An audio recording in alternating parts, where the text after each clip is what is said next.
necesitamos más. Y no me refiero a la caricia solo como el intercambio de piel con piel, la mirada, la sonrisa, la flor, el libro, ternura. Y como vivimos en un mundo de inercias, de aceleraciones sostenidas, de demandas sostenidas, nos exiliamos. Y al exiliarnos, no nos encontramos y no nos comunicamos. Debemos reivindicar la ternura como elemento fundamental de la calidad del vínculo humano y de la transformación de la consciencia, la ternura. ¿Cómo gestionar el miedo y vivir con la incertidumbre? A mí me gusta decir que incertidumbre es el nombre que utiliza la sorpresa cuando quiere atemorizarnos. En realidad vivimos en una incertidumbre total. No podemos garantizar cómo estaremos mañana ni tan solo dentro de una hora. La vida es un factor sorpresa que se despliega constantemente.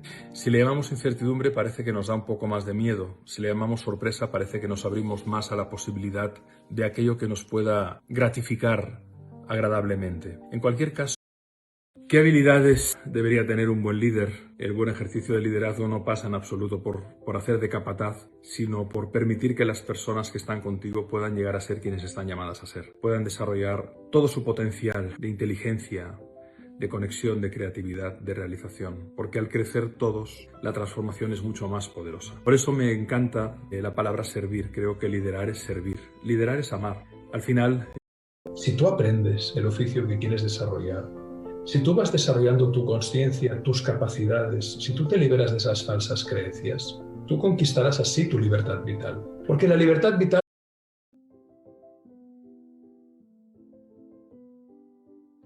Hay personas que intentan ser altas cortando la cabeza a las demás. Y este es el problema de sociedad competitiva, que yo he de ser más que tú, en lugar de pensar que cada uno ha de ser lo que puede, en función de su potencial. Y si yo pierdo el tiempo criticándote a ti, es un consuelo que me neurotiza a mí, que no es bueno para ti ni es bueno para mí. En cambio, si yo me critico a mí, está claro que me gustaré más, pero es que además, al mejorarme yo, ya no necesito criticarte a ti, porque criticamos a los demás para no corregirnos nosotros mismos. esa es la clave. Este es el tema. Jung decía, pensar es difícil, por eso las personas tienden a juzgar.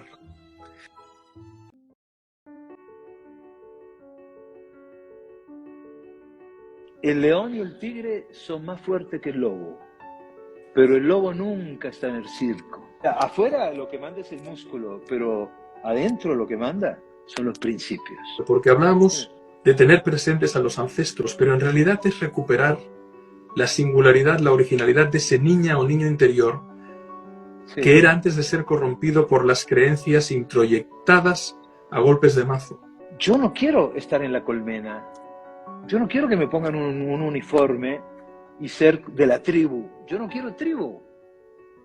Yo quiero defender mi singularidad. Entonces no tienes la capacidad de tener un pensamiento crítico. No puedes oponerte porque si no te sacan. Esa fórmula, ese principio de la física que dice que sin diferencia no hay sinergia. Sin diferencia no hay valor emergente, no hay valor añadido, no hay propiedades sorprendentes. No creas en todo lo que piensas. Dirime la verdad y la falsedad de tus creencias y de tus pensamientos. Este es un trabajo fundamental de crecimiento personal. La mente del mono, de la que hablan los orientales, es un macaco que va saltando de rama en rama, de idea en idea, sin ton ni son. Nunca sabes dónde va a acabar. Cuando estamos atrapados en un atasco de tráfico, se puede poner a brincar. Llegaré tarde, mi jefe se dará cuenta, no me renovará el contrato, me van a echar del piso, ¿bajo qué puente me voy a ir a dormir? Y se complica. El mono es así, a veces parece que le gusta hacernos sufrir y convierte un simple atasco en algo de vida o muerte. Posee ese torturante poder la mente. Los seres humanos aspiramos a veces a que las cosas sean perfectas, pero lo cierto es que la vida es muchas veces imprevisible e incluso caótica. Y eso es lo que la hace tan especial y a veces valiosa. Sería, a mi modo de ver, muy aburrido que nuestro escritorio estuviera siempre ordenado a la perfección y que afuera supiéramos siempre lo que va a suceder exactamente. Quiero incidir en la necesidad de dejar ir, de soltar el control para conectar con la paz y con la felicidad. Porque una cosa lleva a la otra. Porque una mente que intenta determinar los resultados de una manera muy rígida y controladora estará siempre en lucha y con ansiedad. Los seres humanos, los que aman pueden escuchar, pero es extremadamente raro encontrar a alguien que escuche. Casi todos vamos tras resultados, queremos alcanzar metas, estamos siempre venciendo y conquistando. En consecuencia no escuchamos. Decía Krishnamurti, solo cuando uno escucha, oye la canción profunda de las palabras. La verdadera escucha nos lleva al corazón de las cosas. Así como el que ama a los pájaros, el ornitólogo atiende ese canto del pájaro poniendo los 5 sentidos, la escucha activa requiere dejarse traspasar, recibir desnudas o desnudos de expectativas lo que nos dice el otro. Es incuestionable e inevitable que si hay alguien que te aprecia y a quien tú aprecias y siente que tú estás presente, abierto, en escucha respetuosa, amorosa, receptiva, la calidad del vínculo, la calidad del proceso relacional aumenta exponencialmente. Los que aman pueden escuchar.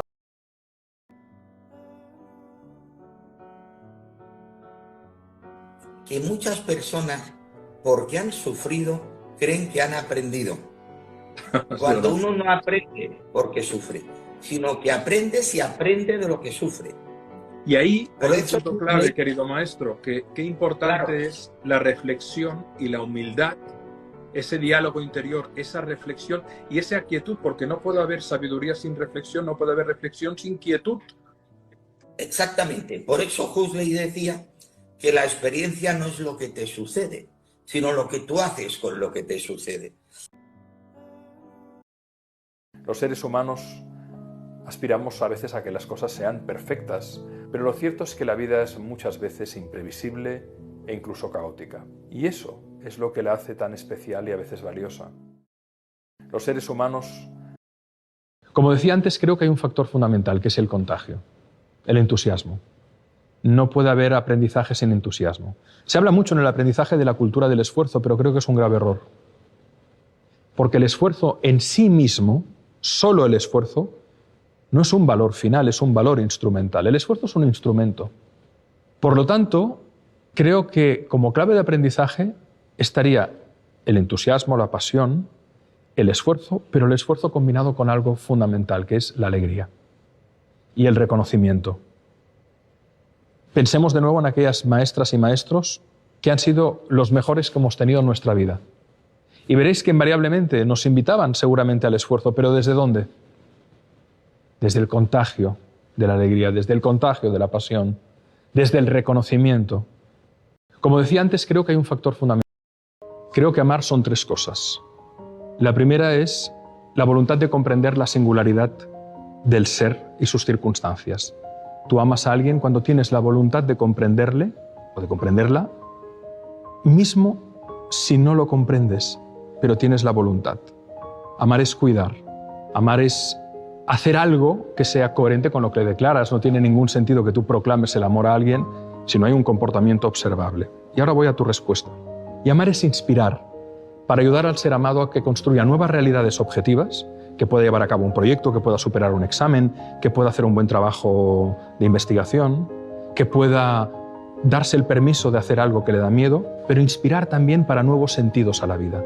El que ama procura que el ser amado construya una narrativa interior que le sostenga especialmente en la adversidad. Y las historias. Decía Epicteto, no pretendas que las cosas ocurran como tú quieres. Desea más bien que se produzcan tal como se producen y serás feliz. Y es que solo con un comportamiento adecuado podemos ser más felices, es decir, diferenciando lo que podemos cambiar para mejorar y aceptando lo que no podemos cambiar para vivir con ello en paz. Por eso, lo que nos convendría a las personas es tener fracasos de jóvenes cuando estamos en la fase del aprendizaje vital para hacernos rectificando y mejorando, y tener éxito de mayores cuando el éxito ya nos puede descompensar. El éxito, decía Adams, ha hecho fracasar a mucha gente. Absolutamente. Pero por suerte, el fracaso bien asimilado, ese es el que lleva al verdadero éxito de la realización personal. El coraje no es la ausencia de miedo, es la consciencia de que hay algo por lo que vale la pena arriesgarse.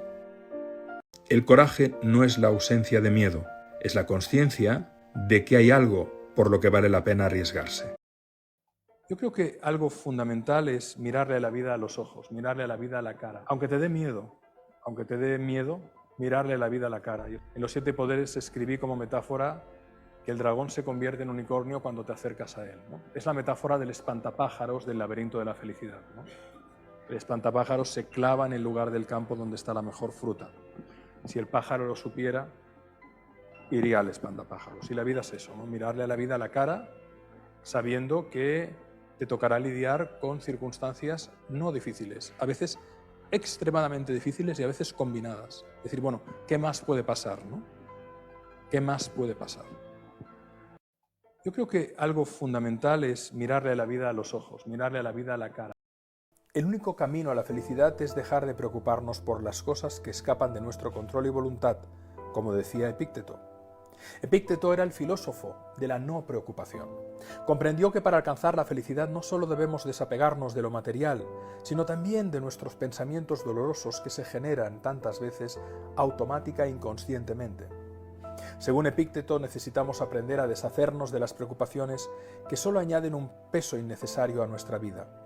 Para ello, debemos darnos cuenta de que muchas veces la ansiedad, el miedo o la frustración no provienen de los acontecimientos en sí, sino de la manera en la que los interpretamos. El único camino a la felicidad. Hay personas con altas capacidades, pero como creen que no pueden, no hacen, no realizan, no se arriesgan, no logran, no transforman.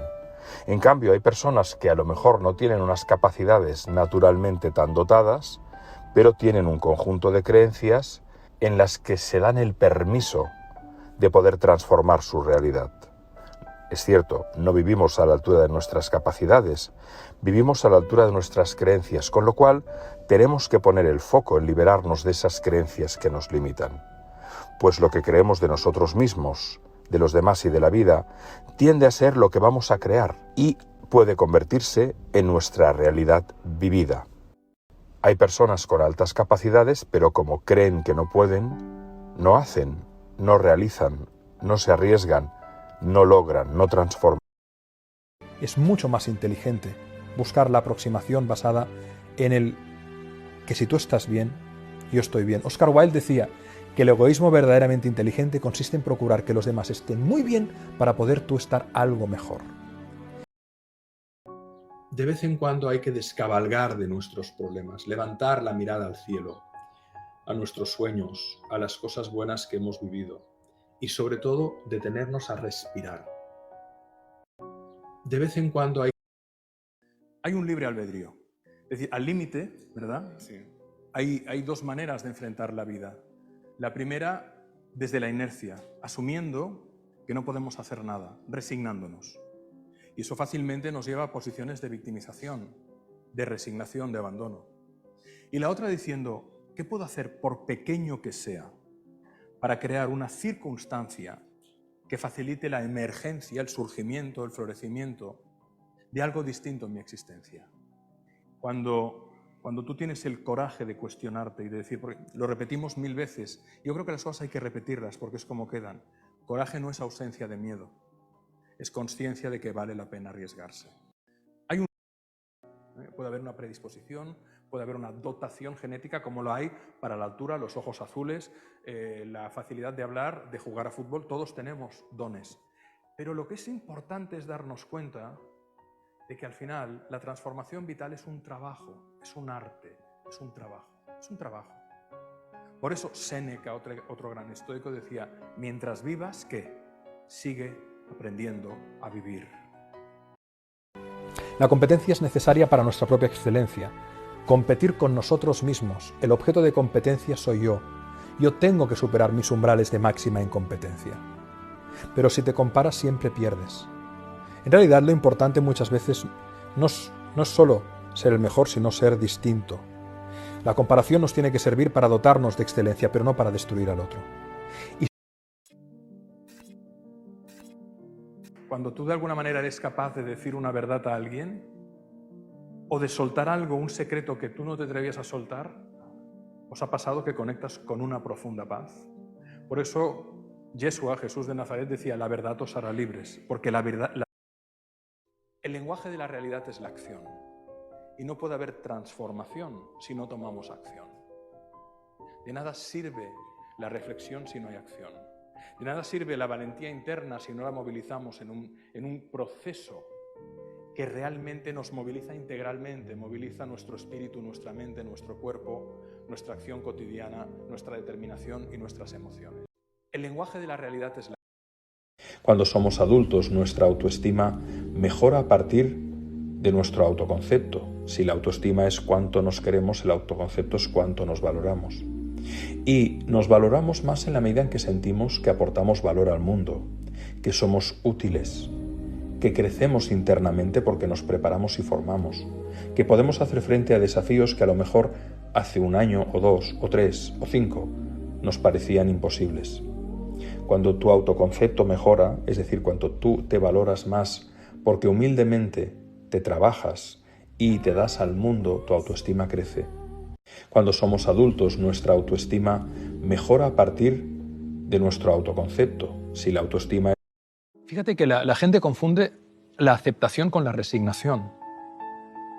Decía Balzac que la resignación es un suicidio cotidiano, ¿no? O sea, resignarse es ir hacia atrás. Y no lo estoy juzgando, pero la resignación es un retirarse. En cambio, la aceptación es una vulnerabilidad total, es una apertura total a la vida. Tengo que aceptar que esta relación se acaba. Tengo que aceptar que esta persona se está muriendo y no puedo hacer nada. Tengo que aceptar que mi hija está enferma, gravemente enferma, y que se puede ir en cualquier momento. No es el caso de ahora, lo fue en un momento. Entonces, en esa aceptación total hay una liberación profunda. Y no es actitud positiva. Es una aceptación radical de lo que es.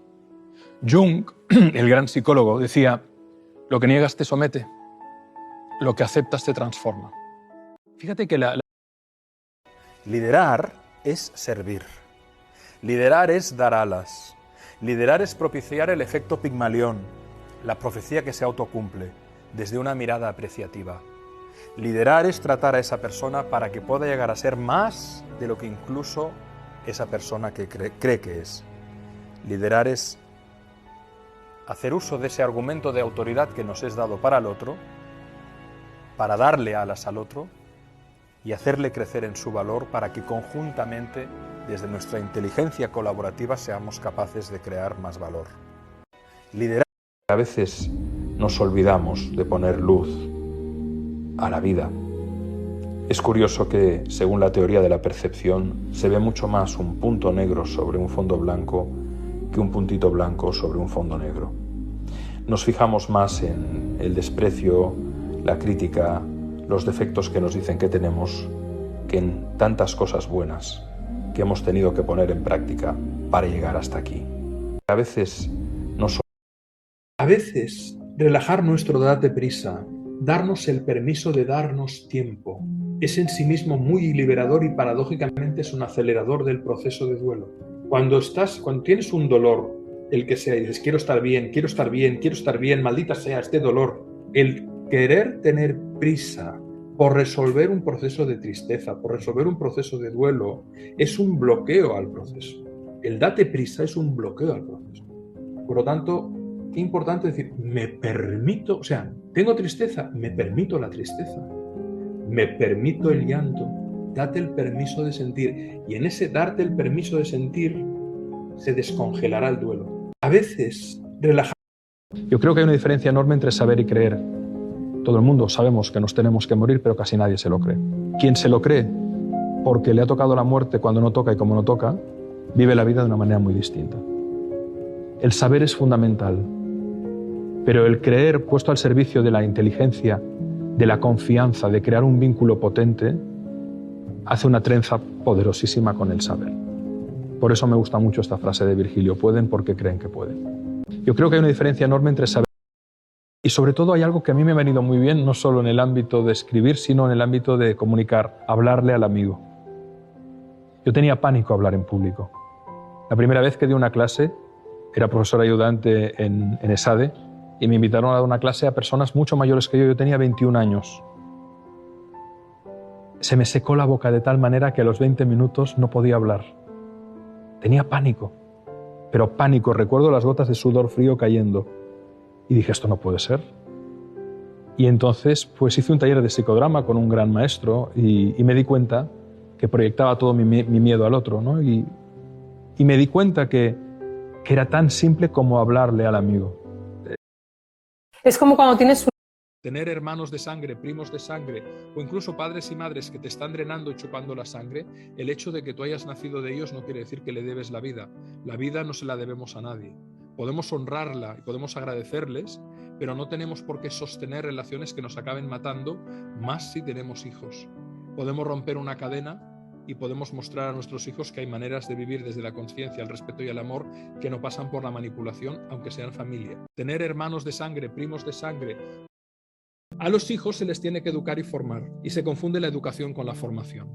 Por eso hay personas bien formadas pero mal educadas, como Donald Trump.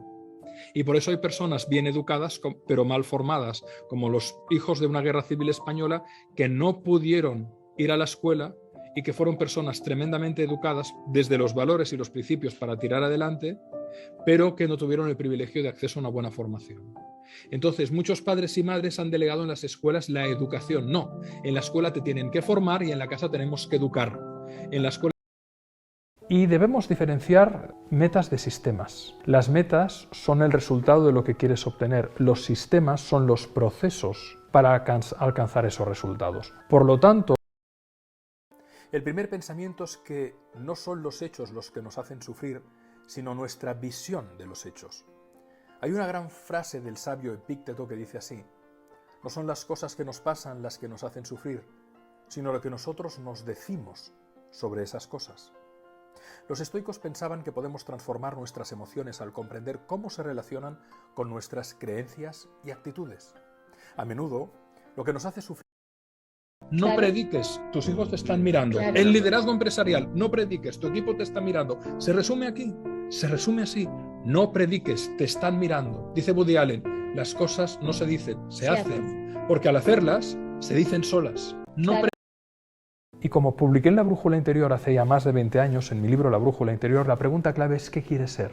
La meta no es leer un libro, la meta es convertirse en lector. La meta no es correr una maratón, la meta es convertirse en corredor. La meta no es aprender a tocar un instrumento, la meta es ser músico. ¿Qué quieres ser?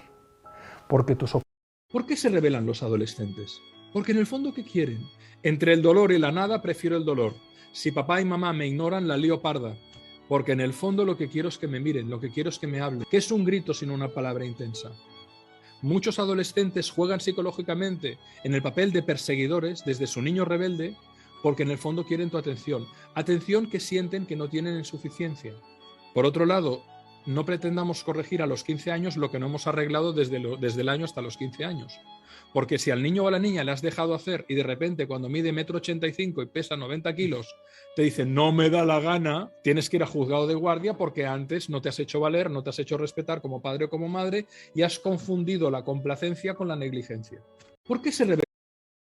El Kaizen, este sistema de mejora continua instalado en Japón, nos dice que un 1% de mejora diaria nos lleva en 70 días al 100% por la pequeña mejora incremental sostenida. Un 1% cada día sobre lo anterior nos hace mejorar.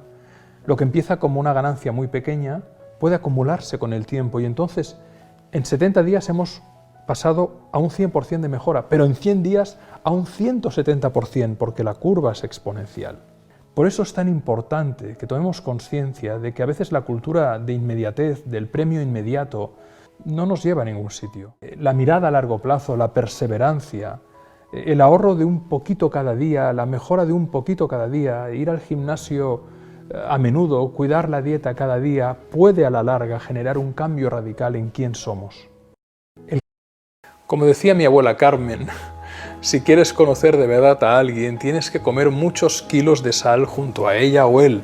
Y es verdad, porque no conocemos. Como te decía, fabricamos, idealizamos muchas veces. En el propio mecanismo de enamoramiento y por la metilfenilanina de nuestro cerebro, tendemos a idealizar a nuestra pareja. La creamos desde nuestra fantasía, esperanzas e ilusiones. Y la consecuencia inevitable de una ilusión acostumbra a ser una desilusión. Por eso es tan importante darse tiempo para conocer de verdad a la otra persona, sin proyectar en ella nuestras propias fantasías. Y a veces hay un síndrome, el que se le llama el síndrome de Tarzán, porque Tarzán iba saltando de liana en liana, ¿no? Que implica agarrar la siguiente liana un instante después de haber soltado la anterior. No te estás desprendiendo de una y ya estás agarrando otra. Ese es el síndrome de Tarzán. Y suele llevar a que se repitan los malos resultados porque no hay espacio ni distancia para tomar consciencia. Y eso tiene que ver con otro elemento fundamental, que es la precipitación en el proceso. El consejo de nuestras abuelas de conocer bien a una persona antes de dar el paso. Por supuesto que contiene una sabiduría que va más allá del conservadurismo. Si te arrojas a los brazos de la primera persona que te atrae o que se fija en ti, saltándote el proceso del cortejo con todo lo que supone de conocimiento, de relación, pues no sabemos con quién estamos hasta que a veces es demasiado tarde, porque lo hemos fabricado al otro, porque lo hemos creado, porque no lo hemos conocido. Hay un síndrome, el que se le llama el síndrome.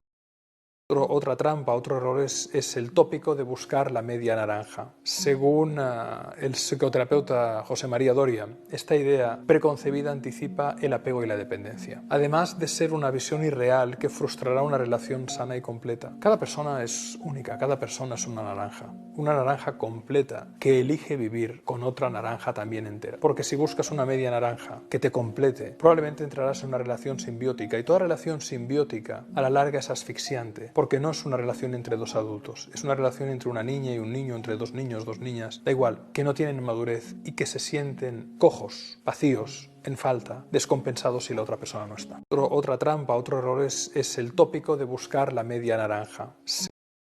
El secreto de un buen matrimonio es casarse con el otro sin divorciarse de uno mismo. Por tanto, no dejes de ser tú para que te quieran, porque si dejas de ser tú, no sabrás si te quieren por lo que eres, por lo que finges, por lo que aparentas, por lo que disimulas o por lo que escondes.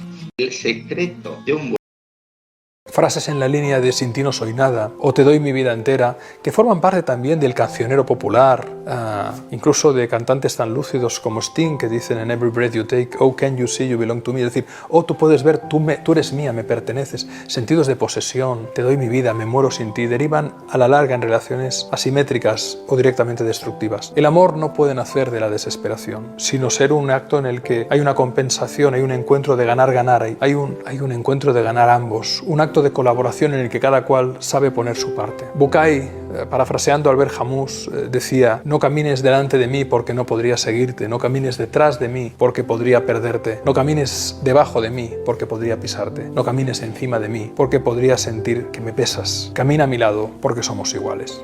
Frases en la línea de Sin ti no soy nada o Te doy mi vida entera, que forman parte también del cancionero popular, incluso de cantantes tan lúcidos como Sting, que dicen en Every Breath You Take, oh can you see you belong to me, es decir, oh tú puedes ver, tú eres mía, me perteneces. Sentidos de posesión, te doy mi vida, me muero sin ti, derivan a la larga en relaciones asimétricas o directas. Olvídate de cambiar a los demás, olvídate. Cambia quien quiere cambiar. El cambio es algo que viene de afuera hacia adentro.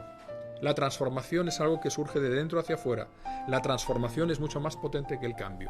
Si tu médico, tú eres fumador o fumador, te dice deja de fumar, que te vas a morir, hay gente que sabe que se está muriendo y no puede o no quiere dejar de fumar. Entonces, ¿quién cambia? Pues siempre pongo el ejemplo. Ese amigo que no quería dejar de fumar, pero un día le viene su hija y le dice: papá, vas a ser abuelo. De repente tiró toda la mecha y todos los cigarrillos. Un médico no pudo con él ni sus hábitos. Pero el poder del amor y de querer ver la carita del nieto o de la nieta, finalmente fue una nieta, le dejó llevar de fumar. La gente cambia, o mejor dicho, se transforma cuando hay un movilizador interno tan poderoso. Muchas personas miramos pero no vemos. Miramos pero no vemos. Muchas veces oímos pero no escuchamos. La inercia hace que perdamos la capacidad de ver el pequeño milagro permanente en todo. Y eso es algo que se puede ejercitar. Los milagros son como las piedras, están por todos lados, pero no los acabamos viendo porque son omnipresentes. El milagro de tener hijos sanos, de tener una pareja que te quiere, de tener unos padres mayores que todavía están en sus facultades, de tener un buen trabajo. hay muchísimas cosas que podemos valorar que nos pasan inadvertidas, ya que hay mucho más valioso de lo que a priori puede parecer que hay, porque no les prestamos atención. Insisto, aquello que miramos crece, y por lo tanto, si tú haces el ejercicio de incluso escribir cada día cosas buenas que te han pasado, por la noche, en este caso, más que el examen de conciencia, yo te recomendaría tomar una libreta y decir qué cosas buenas han pasado hoy. Todas las preguntas que hacemos para cambiar a los demás son agotadoras. ¿Qué es lo que tienes que aceptar? La pregunta más importante de esta vida es ¿qué es lo que tengo que aceptar? Y tengo que aceptar que el otro es como es, y que para entenderme con él o con ella, si no aprendo a hablar su lenguaje, estaremos en una dialéctica de círculo cerrado donde... Creo que era Marcel Proust que tenía un aforismo maravilloso que decía: aunque nada cambie, si yo cambio, todo cambia. Y eso tiene mucho que ver con la educación, con la transformación, ¿no? Cómo la realidad es la que es, pero tu cambio te lleva a percibirla de otra manera, a ver nuevas posibilidades, a crear nuevos vínculos, ¿no? Creo que era Marcel Proust. En la vida, a mi modo de ver, algunas veces se gana y otras se aprende, porque de esa pérdida se puede extraer una gran lección. Un fracaso o un error es una expectativa no cumplida, que contiene un enorme potencial de aprendizaje, un enorme valor de transformación si somos capaces de aprender de él. Y si ese aprendizaje, sobre todo, te lleva a rectificar e incorporar lecciones, hábitos que te permiten crecer sin parar. En la vida, a mi modo de ver, la aventura de la misión Apolo 13, inmortalizada por esa frase que forma parte de la cultura popular que dice: Houston, tenemos un problema. Si lo recuerdas, la tercera nave destinada a aterrizar en la Luna de la misión Apolo 13 sufrió un incendio en el tanque de oxígeno tras 2 días de misión. Quedarse sin oxígeno implicaba morir a los astronautas. Después de dar la vuelta a la Luna, en vez de alunizar, en vez de aterrizar en la Luna, los astronautas lograron regresar vivos a la Tierra superando dificultades aparentemente insalvables por su complejidad técnica. Aquella gesta fue calificada como un fracaso exitoso, porque para la NASA, para la Agencia Espacial Norteamericana, le sirvió para extraer valiosísimas lecciones de una experiencia durísima y cargada de tensión, sufrimiento y estrés. Además, en situaciones de extrema adversidad como la que vivió la misión Apolo 13, salvar la vida y poder seguir adelante es ya todo un éxito. Y por lo tanto verás que en tu vida aparentes fracasos han sido, con el tiempo, palancas de tu crecimiento, de tu visión, de tu ser como persona. La aventura de... Tienes un propósito, un proyecto empresarial, un proyecto de una ONG, una causa, una creación artística, ayudar a personas, servir, amar. Si además por ello puedes obtener unos ingresos que te permiten vivir, y además si esos ingresos se multiplican porque eres muy reconocida por tu trabajo o muy reconocido, y con eso todavía puedes ayudar a más gente del modo que sea, pues la vida entonces puede tener mucho sentido, a pesar de que hayan momentos en los que digas: wow, ¿qué sentido tiene esto? Y a pesar de que hay momentos en los que digas: wow, ¿qué sentido tiene esto? Desde la interrogación de la duda hasta la afirmación totalmente exclamativa. Pero el mensaje fundamental es que el sentido de la vida depende de amar. Amar a alguien, amar algo, amar y crear. Cuanto más sentido tú encuentres a lo que haces, más fuerza interior tendrás, más impulso tendrás, porque el sentido de la vida no te lo puede decir nadie. No puede venir alguien que te ama mucho, tu mujer, tu marido, tu padre, tu madre, tu mejor amiga, tu mejor amigo, decir: no, mira Alex, el sentido de tu vida es este. No. Laura, Miguel, Juan, María, Ana, Víctor, todas y todos los que estáis aquí, el sentido de la vida lo tienes que encontrar tú, en una reflexión interna, en una indagación interna. ¿Para qué vivo? Y habrá veces, y te lo digo por experiencia, en que dirás: no sé. Y habrá veces que dirás, y curiosamente después de un accidente, de un revés, de una adversidad, dirás: wow, me he dado cuenta que el sentido de mi vida es este, y a él me voy a consagrar. Porque todo ser humano tiene en su interior una semilla, llámale de luz, llámale divina, llámale de realización, llámale de potencial, como quieras, según tu credo o creencia. Todos tenemos la capacidad de encontrar un sentido en nuestra propia vida, pero el mensaje fundamental es que el sentido... Thomas Alva Edison tuvo que probar más de 1000 filamentos para encontrar el material que daría luz a su bombilla, ya que un gran éxito está jalonado de una cadena enorme de errores, de pruebas que no funcionan. Y asumir eso es muy liberador, porque ese es el orden natural que lleva a culminar un proyecto, ese es el orden natural que nos lleva a crecer. El problema está en cuando no se admite el error o se trata de atribuir ese error a otro, de irresponsabilizarnos. Imagínate que Edison no hubiera admitido que el primer material que utilizó como filamento era inadecuado y hubiera culpado al fabricante de ese material. No hubiera aprendido nada y sin duda no hubiera alumbrado la bombilla, la lámpara incandescente, literalmente. Esto mismo sucede a las personas que Como en ese chiste del conductor que va en la autopista contra dirección, hay personas que siempre creen tener la razón y que el mundo está equivocado y por lo tanto no pueden aprender, no pueden rectificar porque carecen de la humildad que revela la posibilidad de cambiar. Si queremos que nuestros hijos construyan un sentido en su vida, y recordemos que la vida objetivamente no tiene sentido, el sentido se lo da cada cual como puede, construyendo la narración interna que le va a sostener. Los cuentos están para eso. Creo que se atribuye a Andersen, pero no estoy seguro que sea de Andersen, la frase que decía que los cuentos se escriben para que los niños duerman tranquilos y los adultos se despierten. Las historias crean imágenes mentales, crean arquetipos de enorme fuerza. Una narración sobre tu propia vida o sobre la vida de un ser amado o sobre un mito o alguien desconocido puede en un momento determinado actuar como un acicate o como una palanca que te lleve a una respuesta desde la fuerza interior, desde la voluntad de seguir, desde la voluntad de servir. Por eso son muy importantes las historias. De hecho, decía Raimundo Lulio, el filósofo, que la palabra es el arma más poderosa. Y es poderosa porque nos ayuda, sobre todo, a comprendernos, pero a trenzar historias que nos unen y que ayudan a dar sentido a la vida. Si queremos que... El problema es que queremos vivir la vida huyendo de la propia vida. Queremos lo bueno, pero no el dolor. No digo que tengamos que ser masoquistas. Ya que el dolor lo vamos a tener, aprendamos, hagamos del sufrimiento algo productivo, algo creativo, algo generativo. Por eso Rumi, el gran poeta persa, decía que es por la herida por donde entra la luz. Pero también es por la herida por donde sale la luz. En la medida en que tú sanes esa herida y desde esa herida conectes con los demás. No hay mejor sanador que el sanador herido, mismo aunque su herida no se acabe de curar nunca, porque es desde esa herida que siente el pálpito del corazón del otro. Y probablemente, si existen los ángeles, son almas que han sido profundamente heridas, pero que han cicatrizado esas heridas y las han alquimizado en amor y creatividad hacia los demás. Muchas personas han visto la serie documental The Last Dance, dedicada a la figura de Michael Jordan, ese magnífico jugador de baloncesto, considerado por muchos el mejor deportista, no solo de baloncesto, sino de todos los tiempos. Y en una ocasión dijo una frase que da mucho que pensar. Dijo Michael Jordan: he fallado más de 9.000 tiros en mi carrera. He perdido casi 300 partidos. 26 veces han confiado en mí para ejecutar el tiro final que podía decidir un marcador y he fallado ese tiro. He fracasado una y otra vez en mi vida. Por eso he tenido éxito. Es una lectura, a mi modo de ver, extraordinaria. Muchas personas han visto la serie documental The Last Dance, dedicada a la figura de Michael Jordan. Para estar bien con los demás, primero hay que aprender a estar cómodo con una misma o con uno mismo. Es decir, amar y hacerse amigo de tu propia soledad. Ya lo decía el filósofo Blaise Pascal en esa frase buenísima.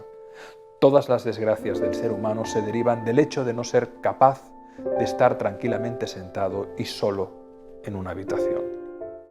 Para estar bien con los demás, primero... Hay dos Einsteins, y creo que la población general conoce al Einstein genio, al físico, al que es capaz de concebir la teoría de la relatividad, pero por cierto, si no hubiera sido por su mujer Mileva Malik, de la que apenas se habla, él no hubiera podido convertir sus intuiciones en fórmulas matemáticas. En cualquier caso, hay el Einstein genial, pero luego hay un Einstein que cuando se tiran las bombas atómicas de Hiroshima y Nagasaki, a raíz de que él postula su famosa fórmula, ¿no?, de que energía y masa son intercambiables, ¿no?, y se provoca la catástrofe, emerge un Einstein humanista, que dice cosas tan bonitas como que la fuerza sin amor es energía gastada en vano. Y se da cuenta de que su extraordinaria inteligencia ha puesto al servicio de la humanidad una capacidad de destrucción formidable. Y entonces emerge un Einstein que pasa de ser desagradable, huraño, ensimismado, hasta narcisista, a un Einstein compasivo, pacifista, cuidadoso, conferenciante por la paz. Y creo que ese Einstein es el más fascinante de todos y el menos conocido. Hay dos Einsteins. Ser buenas personas, subrayar la importancia de la bondad buena, porque hay bondad mala, como dice mi querido Antonio Bolinches. La bondad mala es la de aquella persona que es tan buena que se hace daño a sí mismo, bondad mala. Y la bondad buena es la de aquella persona que haciendo el bien a los demás también se hace el bien a sí. ¿Cuántas buenas personas se confunden y dicen es que me pisan? No, no es que te pisen, es que te pones como alfombra. Date cuenta que te estás poniendo como felpudo y que estás invitando a los demás a que te pisen. En pie, desde tu dignidad, en pie. Hazte respetar, hazte valer, conoce tu valor. Ser buenas personas.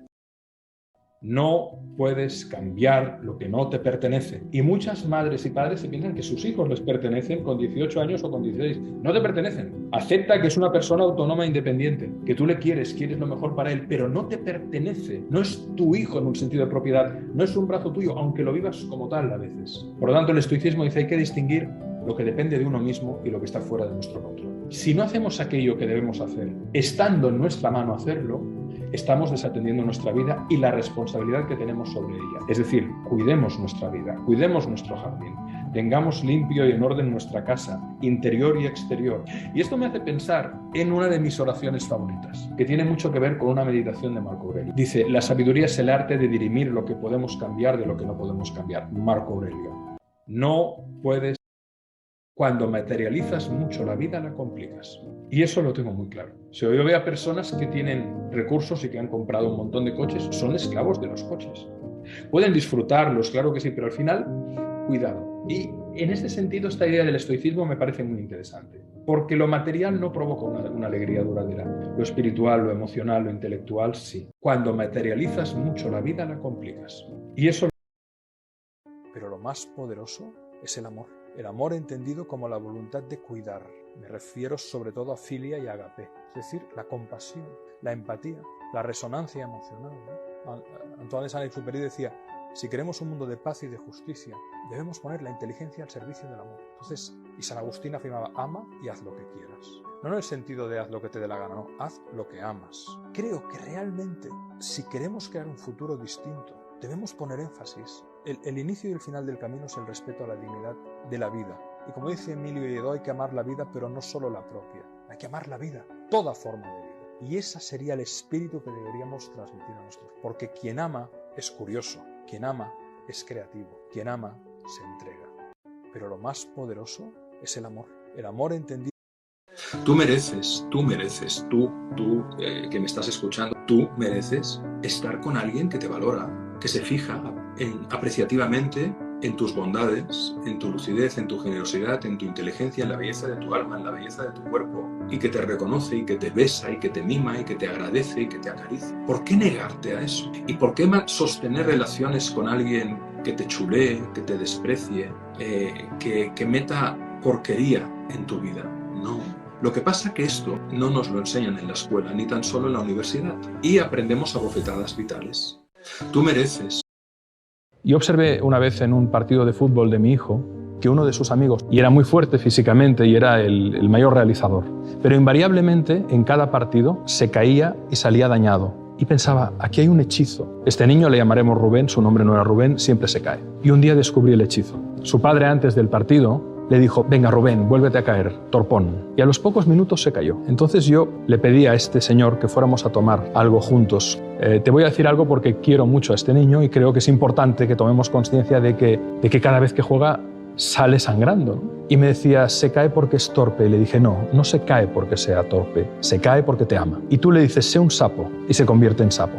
No sé, es que para motivarme a mí, mi padre me decía eso. Se concentraba en lo negativo. Digo, bueno, es un estilo, probemos otro estilo. Dile, hijo, sal, corre y disfruta, marca muchos goles. Y no hace falta que te caigas. Si te caes, yo te curaré, pero no hace falta que te caigas. Y palabra de honor que Rubén no se volvió a caer. Y observé una vez hay veces que por imperativo moral tienes que estar alegre para animar a los que tienes al lado, porque sirve de muy poco entrar en un pozo y apretar a fondo el gas para hundirse más en el pozo. Y no estoy negando la tristeza, La tristeza tiene una función como emoción fundamental y a veces me alarmo de cómo quieren ponerle parches a la tristeza, ponerle pastillas a la tristeza, que el duelo pase rápido como si nada hubiera pasado. No, hay que entregarse al duelo y a la tristeza también. Pero el veneno está en la dosis, siempre. Hay veces que por imperativo moral no hay que confundir la ayuda con la sobreprotección. Eso es como la metáfora de la mariposa que quiere salir del capullo de seda y el que le ve de fuera dice, ay pobrecita, voy a cortar la seda para que salga. Y efectivamente se ha transformado en mariposa, pero no puede desplegar las alas, porque precisamente el ejercicio, el esfuerzo de romper la tela de seda con la que se envolvió para protegerse, en su metamorfosis, el propio ejercicio de movimiento y de ir rompiendo la tela va fortaleciendo toda su estructura biológica y de repente, cuando ya ha salido, ¡plam!, desplega las alas. Cuando está moviéndose y alguien de fuera dice, ay pobrecita, le voy a cortar la telita para que no sufra, se sigue arrastrando como un gusano siendo una mariposa y no puede volar y no puede sobrevivir la especie. Lo mismo con nuestros hijos. No hay que confundir la ayuda con la sobreprotección. La sobreprotección es una inhibición de la transformación de la propia alma. Por supuesto, ayudemos a quien nos lo pide, pero también sepamos calibrar y decir, no, yo no puedo chutar el penalti por ti, no puedo hacer el examen por ti. Esfuérzate, trabaja. No hay que confundir. Creo que amar son tres cosas. La primera es la voluntad de comprender la singularidad del ser y sus circunstancias. Tú amas a alguien cuando tienes la voluntad de comprenderle o de comprenderla, mismo si no lo comprendes, pero tienes la voluntad. Amar es cuidar. Amar es hacer algo que sea coherente con lo que declaras. No tiene ningún sentido que tú proclames el amor a alguien si no hay un comportamiento observable. Y ahora voy a tu respuesta. Y amar es inspirar para ayudar al ser amado a que construya nuevas realidades objetivas, que pueda llevar a cabo un proyecto, que pueda superar un examen, que pueda hacer un buen trabajo de investigación, que pueda darse el permiso de hacer algo que le da miedo, pero inspirar también para nuevos sentidos a la vida. El que ama procura que el ser amado construya una narrativa interior que le sostenga especialmente en la adversidad. Y las historias sirven para eso. Creo que amar son tres cosas. Cuando tú estás bien con alguien, no hay juego. Eso no quiere decir que no tengamos malos entendidos, discusiones con la gente con la que más amamos. Eso forma parte de la vida, ¿estamos de acuerdo o no? Pero cuando hay un malestar crónico, cuando sientes que aquello no tiene en realidad solución, si es que en realidad el peor enemigo del juego normalmente no es el otro, eres tú mismo que no quieres ver la realidad. Por eso, la verdad os hará libres, decía Jesús. Una frase maravillosa. La verdad te hará libre. Ahora, quítate las gafas de color rosa y mira la realidad a los ojos. Y deja de engañarte. Caramba, es que el precio que tengo que pagar es una ruptura de una amistad de hace 15 años. Pero ¿es una verdadera amistad? ¿Es una verdadera amistad? ¿O es alguien que solo estaba ahí para pedirte cosas y a la que pudo te intentó hacer daño? ¿Eso es un amigo? Entonces, pon los nombres a las cosas y ten el coraje de romper con lo que te mata. Menos por menos es más. Cuando reduces lo que te reduce, crece. Y la madurez es eso, es saber elegir y actuar en consecuencia. Cuando tú Te voy a contar un experimento. Descubrimos un experimento que se ha hecho en Alemania con ratones y los científicos han descubierto una cosa que le llaman ahora engramas, no eneagramas, engramas. Consiste en provocar a esos ratones directamente por estimulación eléctrica en el cerebro experiencias agradables de alegría, placenteras. Y se ha observado que ratoncitos que estaban en depresión se curan rápidamente. Pero lo mejor es que algunos psicoterapeutas, por analogía, han dicho, en el proceso de la psicoterapia, si la persona es triste, está en un momento depresivo, haciendo al paciente que hiciera el ejercicio de evocar a menudo recuerdos alegres, se observaba que se aceleraba de manera significativa la mejora. Te voy a contar un experimento. Descubrimos un experimento que se ha hecho en Alemania. ¿Cuánta gente desarrolla enfermedades por sufrimiento emocional, por maltrato crónico? Esto es como ir a ver a alguien que tiene COVID sin mascarilla y el otro sin mascarilla. ¿Verdad que no lo haríamos? No, es que lo quiero y como lo quiero, quiero hablar sin mascarilla. No, tú vas con mascarilla, tú te proteges y tú haces el favor de ponerte la mascarilla, porque si a mí me contaminas, contaminaré a los de mi hogar. Es exactamente eso. Aplicar una sanidad espiritual y emocional y una selectividad. Quien algo quiere, algo le cuesta. Y la transformación de la vida exige honestidad, humildad, coraje, amor a la verdad y amor al verdadero amor. Es decir, a la verdadera empatía, a la verdadera compasión, a la elevación de la conciencia. Por eso hay tanto sufrimiento en el mundo. Pero es que es un sufrimiento estéril, pudiendo ser un sufrimiento productivo, generativo, de toma de conciencia. Amar es comprender, cuidar e inspirar. Si quien te ama no tiene la voluntad de comprenderte, de cuidarte y de inspirarte, no te está amando. Te está vendiendo la moto o ha entendido el amor desde un concepto que no es así. ¿Cuánta gente desarrolla enfermedades por sufrimiento emocional, por maltrato crónico? Esto es como ir a ver a alguien que tiene COVID sin mascarilla y el otro sin mascarilla. ¿Verdad que no lo haríamos? No, es que lo quiero y como lo quiero, quiero hablar sin mascarilla. No, tú vas con mascarilla, tú te proteges y tú haces el favor de ponerte la mascarilla, porque si a mí me contaminas, contaminaré a los de mi hogar. Es